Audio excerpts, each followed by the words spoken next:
images for large-scale installations that I was doing at the time. And as Jenny was talking about that kind of micro, macro, I was making these like 24-foot installations, and it was kind of nice to make a small piece that was really contained, but still very, very tedious. And I was really interested in the kind of cellular structures that were created, even though it wasn't from a cellular form. It was this taking an image out of context and making it into something else.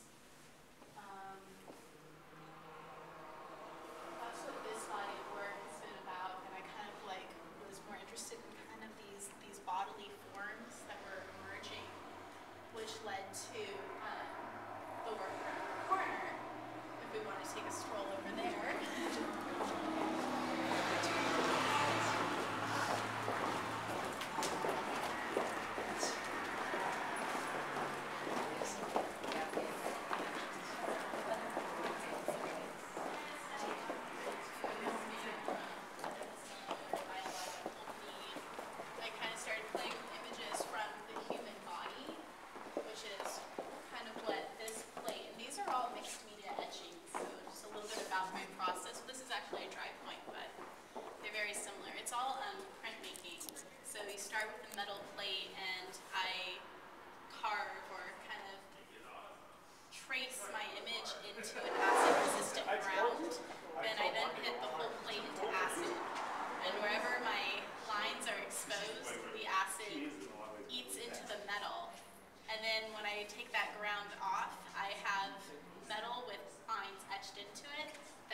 Push ink into and run it through your press, and the paper pulls out the ink.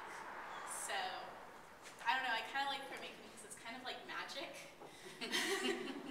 I kind of feel like a magician every time I like pull the paper up, and I feel like I did something magical. So that's how you get a copy. That's how you make these multiples. So these were all from the same plate, so they're all related. Like I said, this is a dry point, so instead of using acid, I used a direct method. I actually sandblasted these, so it ends up looking like an octant that you use in printmaking. I won't go into octant because it's too complicated.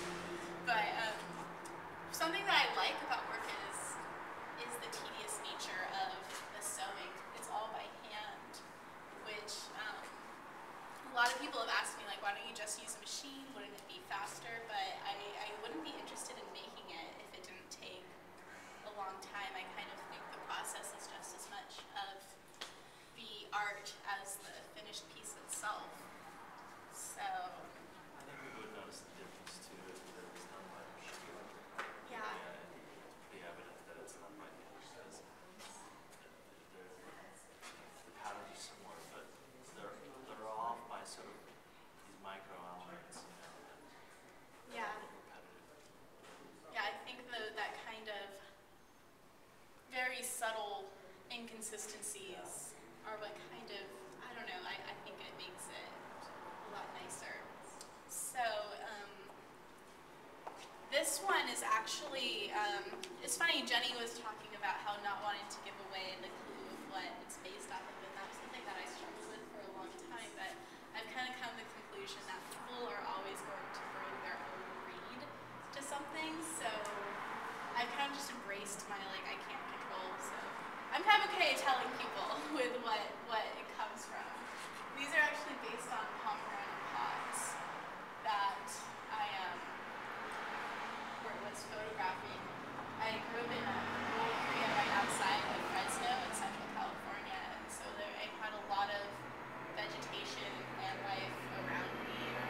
Neighbors had pomegranates on their driveway, so it was images I'm just very familiar with, and these memories that I have, and these things that keep reoccurring with me, which is kind of where my work is going with this kind of like strange ephemera that keeps coming up in your kind of visual dialogue, which is what leads to these pieces, which this was based off drawings. I've been doing a lot of drawing from life now and like photographs. These are based off the drawings of bottoms of mushrooms.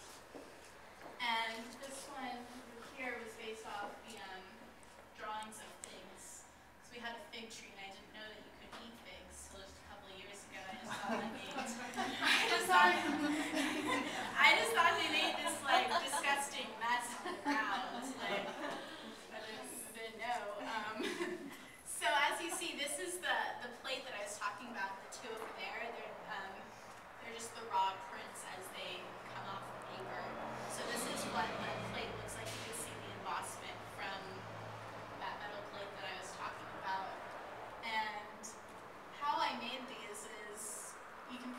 on the kind of heavyweight fuchsia or BFK, or I like to print on like a lightweight mulberry paper that I wax, and that's what makes it transparent.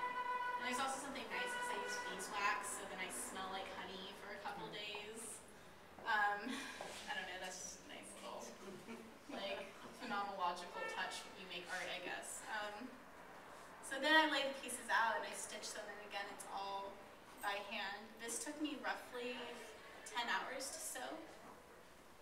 About 10 hours for that one, and then about 8 hours for that one. So I wouldn't be interested in it if it didn't take a long time. And I was talking to someone because etching is one of the more laborious processes of printmaking, just under lithography. It's like lithography, etching, relief, silkscreen, you know. So it's one of the more laborious processes, and that's actually the quickest part of my process is the actual like etching and printing it, and then it goes on to everything else. So I think that's kind of funny. It's like kind of laughing at printmaking.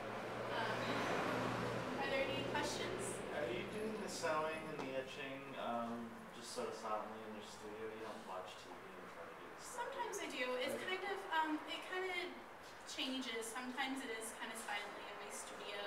Sometimes it's when I'm hanging out with friends. Sometimes I'm watching a movie. If the movie's on, I'm not really watching it though. It's just kind of. You still have to pay a lot of attention to it. Yeah, I basically do it like an inch at a time. Like I poke the holes about an inch ahead. I do them, and it's all a back stitch, so it's not up down up down up down. It's up down up back down